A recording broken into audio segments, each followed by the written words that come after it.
Bismillahirrahmanirrahim. Assalamualaikum warahmatullahi wabarakatuh. Nama saya Sri Yunarti dengan NIM 18060010006 dari kelas 6A Ilmu Quran dan Tafsir Fakultas Usuluddin dan Studi Agama Universitas Islam Negeri Mataram. Di sini saya akan menjelaskan hasil review saya dari buku Entrepreneurship, yaitu pada chapter 14 atau bab 14, yaitu mengenai sumber modal untuk fitur usaha.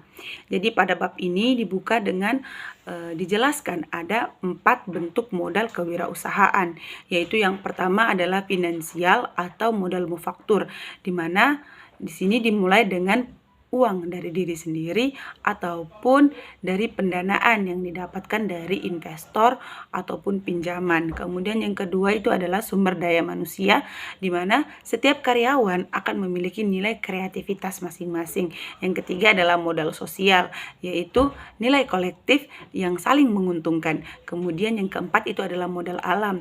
Di sini berkaitan dengan ekosistem yang dapat menghasilkan barang maupun jasa.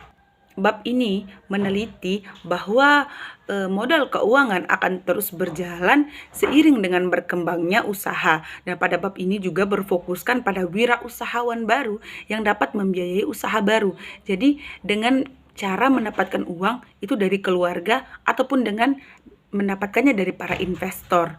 Nah, pada bab ini juga membahas tentang pembiayaan utang dan ekualitas, itu bisa dalam bentuk bank umum, kredit pangan, dan juga lain-lain, ataupun juga bisa dapat dari instrumental akualitas. Secara umum, bab ini mengatakan bahwa Finitura itu hanya bisa mengalir pada perusahaan-perusahaan yang memiliki potensi superstar. Nah, sedangkan investor informal itu akan mengalir kepada perusahaan di semua segmen. Bab ini juga menjelaskan bahwa penawaran saham publik itu memiliki kelebihan dan kekurangan dalam sebagai sumber aktualitas, dan di sini juga mengatakan bahwa waktu pengumpulan uang itu didapatkan dalam waktu yang cukup singkat. Namun para pengusaha atau para perusahaan ini harus mengorbankan tingkat kendali dan juga kepemilikan mereka. Jadi di sini diberikan cara alternatif, yaitu dengan pemodalan pribadi agar bisa meningkatkan modal aktualitas usaha baru. Kemudian usaha pemodalan itu jauh berbeda saat bagaimana mengevaluasi proposal pada usaha baru. Pada intinya, bab ini berfokus pada wirausahawan dan juga potensi investasi usaha baru. Kemudian bab ini juga menjelaskan bahwa pengusaha tidak dapat memperoleh pembiayaan yang ditarik dari bank, tetapi akan mencari rekan untuk diajak untuk berinvestasi di sana. Kemudian pada bab ini juga menjelaskan bentuk-bentuk baru dari modal kewirausahaan itu tersendiri.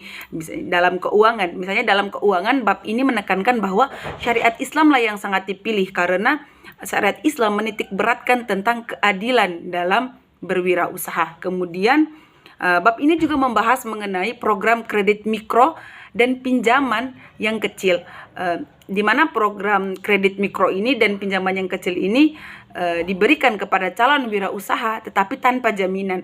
Kemudian pada bab terakhir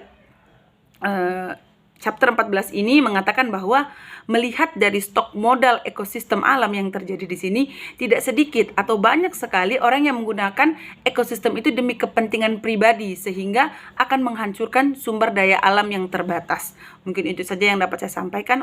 Wassalamualaikum warahmatullahi wabarakatuh.